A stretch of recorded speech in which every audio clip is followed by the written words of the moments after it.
Edith Gross. I was born in Czechoslovakia, which today does not even exist anymore. There is a Czech Republic and a Slovak Republic.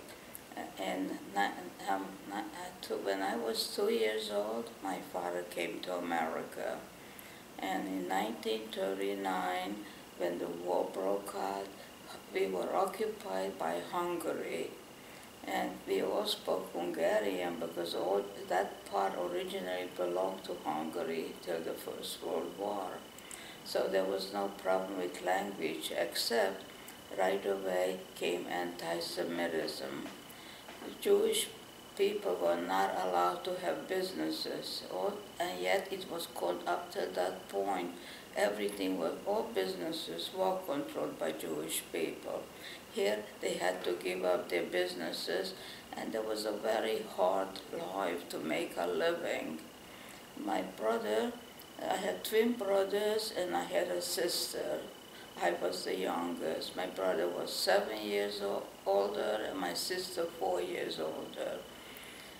And in 1939, as we were occupied by the Hungarians, a few months later, my mother died. I was 10 years old. And things were very, very rough. Yet my father was still in touch with us, and he still supported us from America until America entered the war. I remember the morning, my big brother, they were very, very tall. They always looked like giants to me. And they had the paper in his hand, and he was crying. And he was crying because he knew we cannot reach my father anymore, and things will get much tougher. However, my brother went to the Polytech, therefore he was able to get a job as a taxi driver. And my other brother, his twin, he borrowed a sewing machine, and people were so poor they had to turn around their collars so the wearing side was outside. So we kind of got by. But then in 1944, the big problem came. We were occupied by the German army. I remember even we all went watching as they marched in. I remember their shining boots, and everybody looked so big and so tall, so fearful. And sure enough, a couple of days later, we all had to put on yellow stars, telling that we are Jews. And then they started with the ghettos. A ghetto was about 4 or 5 blocks long. And the Jews of the city, which was called at the time Solos, not Solos, means the brick graveyard. We were right under the Carpathian Mountains, and they were all terraced with vine growing. One of the finest vines, some with a Tokay vine, all was grown there. It was a nice city. It was very nicely divided. There were about 5,000 Jews, 5,000 Hungarians, Czechs, and Russians. But there was no neighborhoods like Jewish neighborhoods. We all mingled. We all lived together. We were friends. We celebrated each other's birthdays. Some of our neighbors, we were very close. But yet, when the day the Germans arrived, our neighbor, the kids already had rifles on, and I walked on the street, and one of my good friends, my schoolmates, passed by. She did not see me because she was walking already with a German soldier. Well, anyway, however, within a week or so, they started putting up the gates of the ghetto. And they brought in lots of families from, there were hundreds of little villages in the mountains. And we had a small house, we were 4 people. But they put in, I don't know how many families into the house. They stuffed everything. Life was very difficult. Food was very difficult to get. And then a couple of weeks later, they started to transport it so happens me and my family were the last transport. It was cattle cars. By the time all came, they said we could take whatever we can carry and leave everything behind. See, my mother was the oldest in her family. In those days, all the family jewels went to the oldest. And my mother had a big box of beautiful, beautiful jewelry. Of course, we had to leave everything. And we went, they herded us to the train. Everybody carried it to the maximum. Little bit. I was 15 years old at the time. And my grandmother, I'm not sure, maybe she was 72, maybe more, I don't know. She always looked very old because she always wore black, and she just looked very old. And she was the only one when they came to the trains. She said, I'm not going, I'm just not going. And the Nazi came and picked her up and just threw her into a special wagon where all people were. And the 70 or 80 people were squeezed into a cattle cart. And of course, there was no room even to lie down or anything.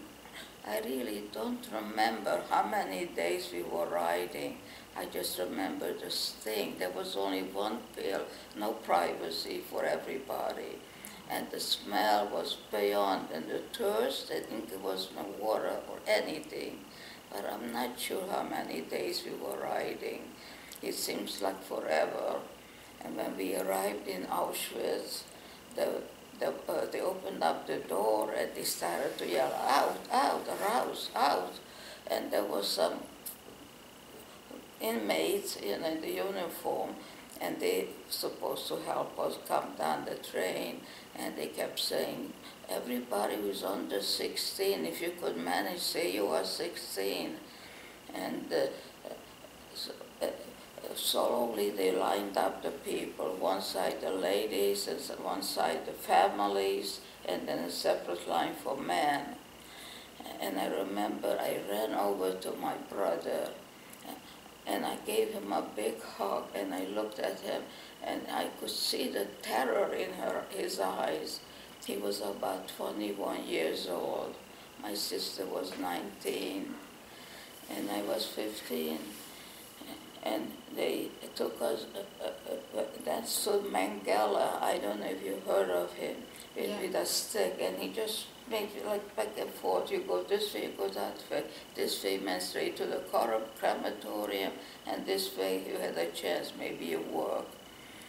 And I don't know why my sister, he wanted to go to the other side. She was 4 years older than I was. And I started to scream, meine Schwester, my sister, my sister. He didn't want to riot. So I guess he said, okay, okay. And we went, and they took us into this barrack, which was, the first was shower. And we heard about the shower, so we were not sure, is it gas or is it water? But first of all, we entered, they shaved all our hairs, underarm, pubic area, everywhere. I was a little kid, I was so embarrassed, and anyway, we were standing naked a whole day, and toward evening, finally, water came. So we thought for the time being, we are saved. But we all knew what was there. And we were locked into this room, no water, no food, anything. And during the night, it rained, and I guess the roof must have been leaky, and we all lined up to have a little water, the little rainwater. It was like something sent from heaven. And my sister was a poetess. She wrote magnificent poems. And she started to yell, I need paper and pencil. I have to write. I have to write. And to this day, I don't know, where a small piece of paper and a pencil arrived. Because by morning, she had a beautiful poem saying, trying to encourage people to survive, to fight for life. And we all sat around her. We were in Auschwitz maybe about 4 days. under very tough conditions, very little food or very little water. Everything was rationed. And then after the shower, we got a great rest, nothing else. And it was still pretty cool because it's a cool area. And next, about 4 days later, we were lined up again, and alphabetically they called people out, and they were sent to different camps for maybe different kind of work. Again, my group was the last. We went by alphabetical order, and my name was with an R, Rotenstein. So we came on toward the end, and we went up again. They stuffed us into the cattle car, and this time they sent us to Lithuania, near Kovno, a camp called Krottingen. And when we arrived, it turned out to be, we were very lucky for a little while. It was the Wehrmacht. And they said, this is how you send people to work. And they actually gave me army clothing for all of us. And we had barracks. One person slept in a bed. There were problems. I remember a young girl from Yugoslavia. She got so affected she couldn't talk. We couldn't reach her. We tried so very hard. And of course we got a speech from the Wehrmacht. Anybody who tries to escape, they will be shot instantly. Anybody who tries to talk across the wire, shot right away. So you have to obey all the rules. But they were humane. They were very, it was clean barracks, and we have warm clothes, and there was two things we could do. Either be a seamstress to fix up the uniforms, or a bootmaker. The bootmaker, we made boots which came over the top of the regular boots to keep the army warm. And we had a quota naturally. It was all made out of reed. And my sister was much weaker than I because as a kid she had pleurisy, so she always had backache. So I was very fast, so I always made sure that I covered both of our quotas. And life was good. It was about 4 weeks we stayed there. Then the Russians were coming. And they treated us very humanely. They gave us enough food to survive, enough calories so we could do the work, including a spoonful of sugar. I mean, they went there, and they were, I would say, very human. And there I became 60, my birthday. And I remember I told the lady, give me from the bottom the soup, because we got one soup and a piece of bread, and whatever, they calculated the calories, so we should stay alive. And I didn't realize that the Obersami, who was in charge of the camp, was standing there. She says, what did you say? How old are you? Where were you born? And I couldn't lie, because he heard me, so I told him, so you come with me. And of course our camp was wired, and he took me outside the electrical wires, and he took me to the kitchen. And I couldn't believe, of course I thought I was being shot, and my sister fainted. And he gave me a big bowl of boiled potatoes and 2 slices regular bread, not the camp bread, with butter on it. And that was the only day that I was not hungry, because I was so scared. And of course I came back and I shared it with our friends. Everybody, a little group for safety's sake. Our best friend, we were together and so forth. And about a couple of weeks later, the Russians were very close. We could actually hear shootings and all. So they put us again on the trains, but they gave us actually a box of food to take along. And before we left, they killed all the horses, and they cooked it all up. So they gave us lots of food the day before. And then we went again on the train, and we stopped over in many camps. I don't even know their names anymore. There was about 7 of them, and we ended up in Stutthof. which is, I imagine, is part of Germany. And Stutthof was exactly like Auschwitz, except much, much smaller. It had a crematorium, and it had, just like Auschwitz. And here had one other problem. Every morning we had to stand up 5 o'clock. And we were with the same company because they had these shoe warehouses, and again we took up. But this time, what we did is we paired the shoes from the dead soldiers, which you bend all morning, and the sizes and so forth. And those who worked in the seamstress, and they were in a building where they were sewing, fixing up the uniform, or making new ones. I'm not sure about that.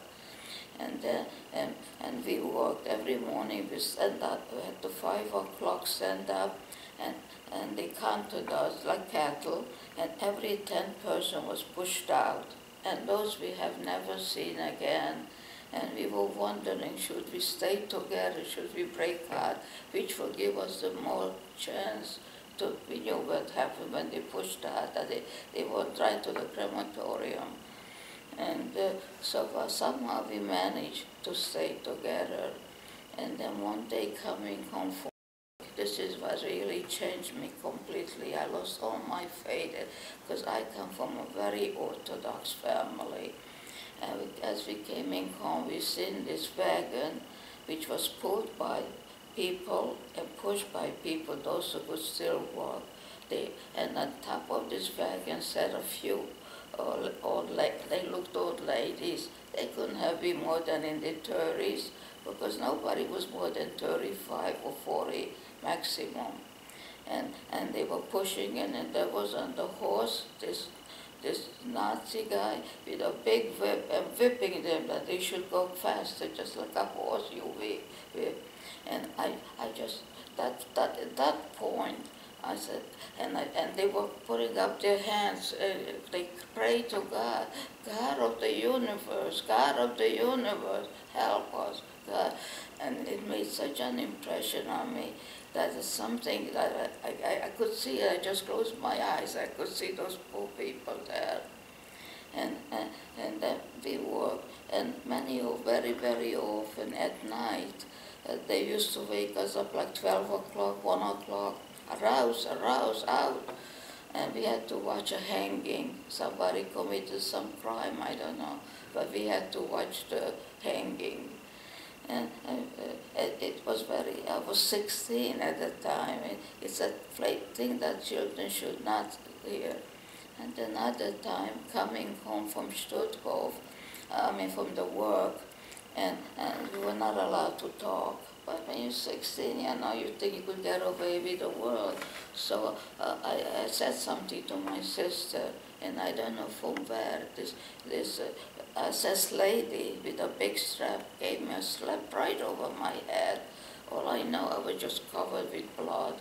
I didn't have a tissue even to wipe off. But somehow we managed to get back to the barrack, and in the bathroom they washed me off. And I don't know how I even survived, a thing like that. And Stutthof was a very, very, very severe camp, and a lot of atrocities that I have seen there. And then the Russians were coming closer and closer, and we were maybe about 9-10 months in Stutthof, under very, very severe conditions. 3 people slept in a tight little bed, which was 3-story high, and it was very narrow. I don't know how we even fit in, 3 of us in each one. And then my sister began being sick, and she couldn't come to work. And every time, and they used to come on and look at the sick people, and picked up a few and took them away. So I never knew when I came home, will I find my sister, or what's going to happen? We lived in terrible fear. And then we had one nurse who who helped who took care of the whole camp. I don't know how many thousands were there. So I went there, maybe you have an aspirin or something for my sister. And she says, no. And I describe what's happening. She says, your sister's having, how do you call that sickness?